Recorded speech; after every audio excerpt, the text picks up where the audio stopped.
We got a good one here. Capitals and Jets, 15-16. Winnipeg minus 150. Total 5.5 shade to the over. Where's the Jets offense? All of a sudden, Mark Scheifele comes back. We think this team's even more loaded for bear than they already were. One of the better teams in the West, battling with Nashville and St. Louis for first in a three-way battle for first in the Central. And sure enough, they get Scheifele back. Everybody relaxes. Everybody's a little out of sync. Cohesion's not quite where it needs to be, and they lose two straight to the Rangers and Blues at home. Go figure. That's the way hockey works. Sometimes you get a big guy back and you just don't click right away. And that's exactly what's happened with Winnipeg. But their offense has disappeared. They didn't score against St. Louis. They got held to one goal against the Rangers. Multitude of chances against Lundqvist and the Rangers. Just not enough finish from this Winnipeg team. Washington, another team trending over the total right now. Barry Trotz can't be happy with this team offensively right now. Or defensively, I should say, right now. They've not been as good at that end of the ice. Offensively, they've been fine. Their power play's been good lately.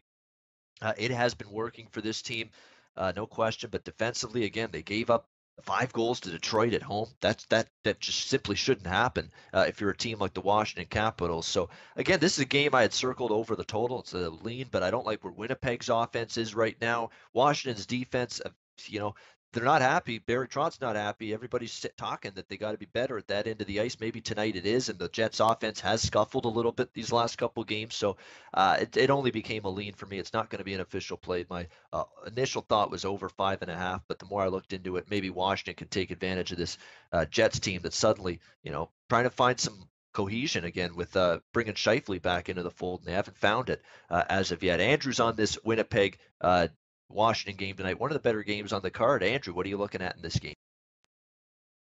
Yeah, I definitely do think it's been kind of tough, Ian, since Scheifele returned. They kind of been having some trouble trying to find that chemistry again and get the ball rolling. But in my opinion, guys, I sort of do think that sometimes it really takes a big game for big players to come out. And I know sometimes I say that it takes a big game for an under to cash and for people to kind of play more safely and play more securely. But in my eyes, in this game, I think all the stars are really going to come out to shine tonight. This is one of those games that is going to go over in my eyes. I think from what it sounds like from all of us, all four of us, it's going to be quite the overnight in the NHL. But look, I just think that these two teams are far too talented. The history between these two teams with the over on the last 10 games is 7-2-1.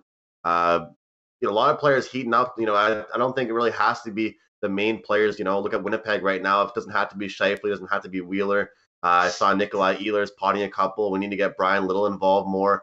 And I want to start seeing Laine's name on the score sheet on more of a consistent basis. But look, both of these two teams, their top two lines, even getting to their third lines, are very deep. And not only that, but the chemistry you've seen from these two lines. And a lot of times these coaches are barely even changing them because they work so well together. So I'm not really nervous whatsoever from what I'm seeing out of Winnipeg recently. But we might as well recap really quickly the last couple of games from each teams here since we're talking about them. A couple games ago, the Arizona Coyotes defeated the Jets 4-3, and the Jets were minus 219 favorites. And then following that, they lost 5-2 to the St. Louis Blues team that Washington really has dominated them so far versus Winnipeg in recent years. So looking back at the past couple games here for Washington, a couple games ago, they played Jackets back-to-back nights. So the first night they lost 3-2, they win 3-2, and they were plus 118 underdogs. And then following that, just after that, they're minus 131 favorites and they win 4-2. Then they lose 5-4 to Detroit. So look, guys, in general, really, I just think these teams are way too talented. I think that it just screams over. The over is 6-1. The Capitals' last 7 overall, 5-1 in their last 6 road games. And I think that Winnipeg eventually is going to get that scoring touchback. There's far too much talent in this team, and seeing the number at a 5.5 is that much more appealing, guys. It makes me want to like it, and making that an official play here. The Capitals and the Jets over 5.5. Yeah, it's certainly the way I'd play it. And it's funny you talked about this being an overnight. Watch when I get home from my bowling league tonight. I look at the scores, 10 o'clock. We've got Ottawa-Pittsburgh 3-1 final. Washington-Winnipeg 2-1 final. Columbus Islanders 3-0 final. Watch it be that kind of – it's sometimes going to happen that way. Watch this be the night that, bam, unders fire back at you. Maybe I doubt it, but I always leave out that possibility, and if it were to happen, I'd never ever be shocked because that's hockey. That's the way betting goes in general. Sometimes that's why when we're doing this on a daily basis, it's about grinding out profits long term. Because if we all knew what was going to happen before the game started, we wouldn't be here right now. So from that standpoint, you always got to remember that. So Holtby and Hellebuck are good goalies, but I just can't see them completely stealing the show against these two teams. There's just too much talent, I think, and Winnipeg hasn't been really doing it. They haven't been putting up the effort. And sometimes, I like to use the phrase that Dana uses. Sometimes players wake up a little bit more excited for certain games, and I honestly do think, like you mentioned, Ian. I mean, before you even started talking about this game, you said, "Oh, look, this is a big game," and I think it is a good game on the card. So I'm not saying it's going to be a 7-6 kind of game, guys, but I just mean it should be a little more exciting than a 2-1, 3-1 kind of style game. Hey guys, thanks for tuning in to our channel.